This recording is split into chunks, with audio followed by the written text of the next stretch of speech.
조갑제TV 시청자 여러분 안녕하십니까. 2021년 2월 3일 오후 3시입니다. 김명수 대법원장이 요새 하는 행태를 보면은 자존심이 없는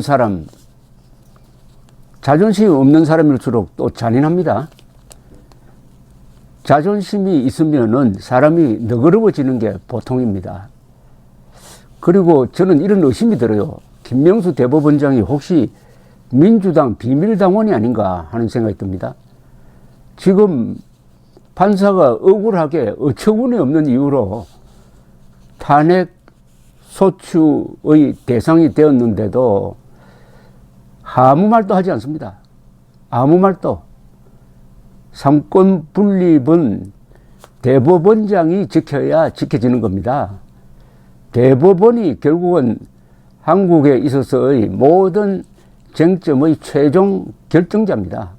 그런데 김명수 대법원장은 그동안에 문재인 대통령 부하처럼 행세하는 것을 전혀 부끄럽지 않게 생각하고 있다는 판단을 할 수밖에 없습니다.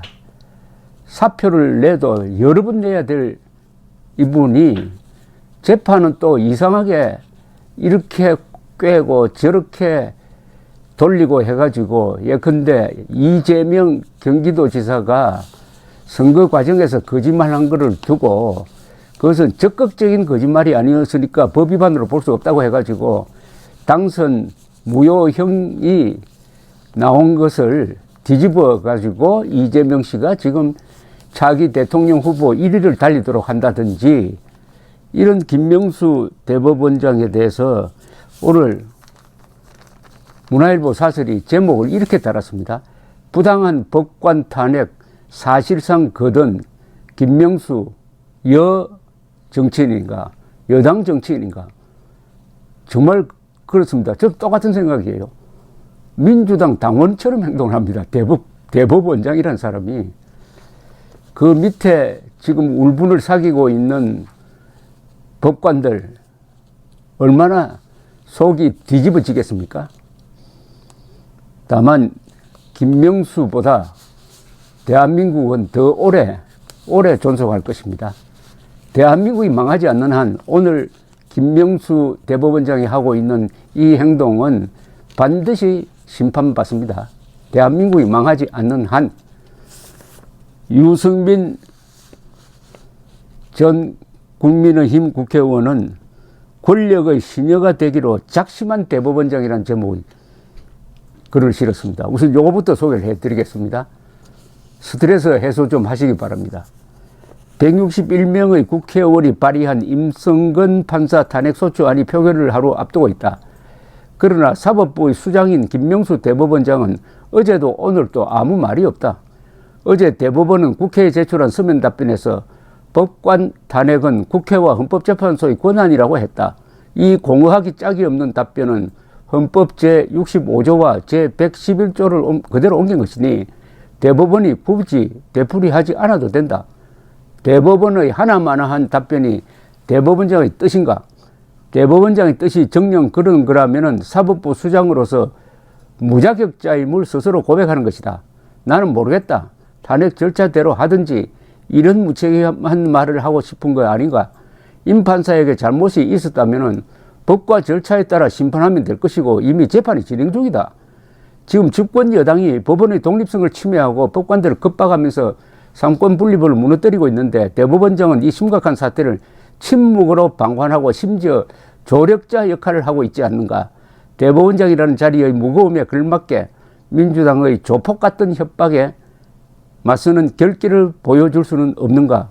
김명수 대법원장은 명심해야 할 것이다. 이 나라의 민주주의가 그렇게 쉽게 무너지지는 않을 것이다.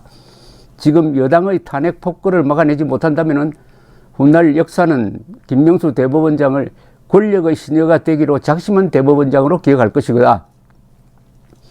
그리고 이는 본인에게도 사법의 역사에도 부끄러운 치욕으로 남게 될 것이다. 김명수 대법원장은 이 문재인 정권이 계속되기를, 즉 문재인 정권과 결을 같이 하는 민주당 정권이 계속되기를 아마 간절히 바라고 있을 것입니다. 이 정권이 오른쪽으로 넘어간다든지 자유민주적 확신이 있는 사람들이 집권 세력이 된다든지 했을 때 김명수 대법원장을 기다리고 있는 게 뭐냐 하는 것을 모를 리가 없겠죠. 그런 초조 불안감이 이 재판에 영향을 준다는 데 문제의 심각성이 있습니다. 문화일보 사설은 헌정사상 처음으로 현직 법관에 대한 탄핵소추안이 4일 국회 본회의에서 처리된다. 무기명 비밀투표 방식이긴 하지만 발의 의원 수가 제적 의원 과반을 넘겨 통과될 가능성이 크다. 임승근 판사에 대한 탄핵소추안의 부당성 그리고 이를 추진하는 여권의 사법부 급박 의도 등이 일반 국민 눈에도 훤히 보인다. 더불어민주당 소속 정성호 예결위원장이 탄핵해야 할 중대한 사유로 보지 않는다며 이 정도 사안으로 국회가 법관 탄핵을 추진한다면 사법부를 정치의 영역으로 끌어들여 정치화가 더 심해질 것이다 라고 우려하여 발의에 참가하지 않았는데 이게 정상이다. 그런데 정작 사법부 독립과 재판권 수호에 앞장서야 할 대법원은 남의 일 보듯 한다. 비겁한 침묵을 넘어 부당한 탄핵소추를 거두는 결과를 낳는다. 심지어 김 대법원장이 지난해 4월 사표를 내려는 임판사를 만류하면서 사표를 받으면 탄핵이 안 되지 않느냐고 했다는 주장까지 보도되었다.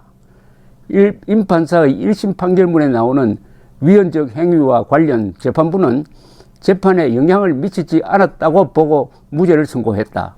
대법원 입장은 이 판결도 뒤엎는다. 여당이 오래된 판결문을 놓고 탄핵에 나선 것은 정권 관련 사건에서 불리한 판결이 잇따라 나오는 데 따른 불만이다.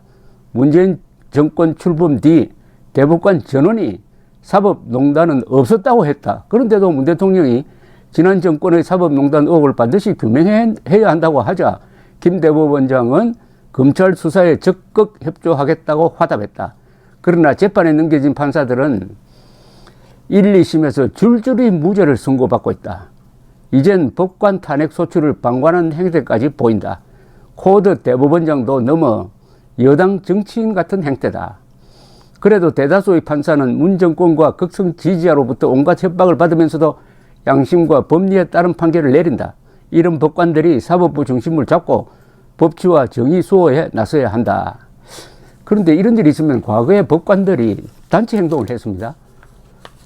그런데 요사이는 왜 그때보다 훨씬 더 한 1000배, 10,000배 좀 더 심한 사법부의 독립성 침해가 이루어지고 있는데도 왜 침묵하는 거죠?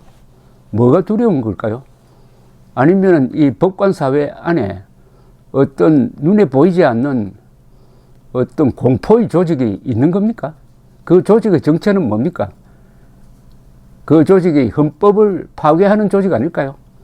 헌법을 불신하는 조직 아닐까요? 혹시 그 조직 안에도 이 계급투쟁론이 침투한 것 아닐까요? 자, 어쨌든 내일인데 그 탄핵소추안을 여러분들이 한번 읽어보시길 바랍니다. 조갑제닷컴에 실어 놓았는데 그건 따로 설명드리겠지만은 이 탄핵소추안 자체가 쓰레기입니다, 완전히. 그리고 이거는 진짜 친일파가 썼다고 밖에 볼 수가 없습니다. 언제 민주당이 산케이 신문 편드는 진짜 친일파로 바뀌었는지 참 기가 찰 노릇입니다. 그것은 나중에 다시 제가 별도로 설명을 드리겠습니다. 고맙습니다.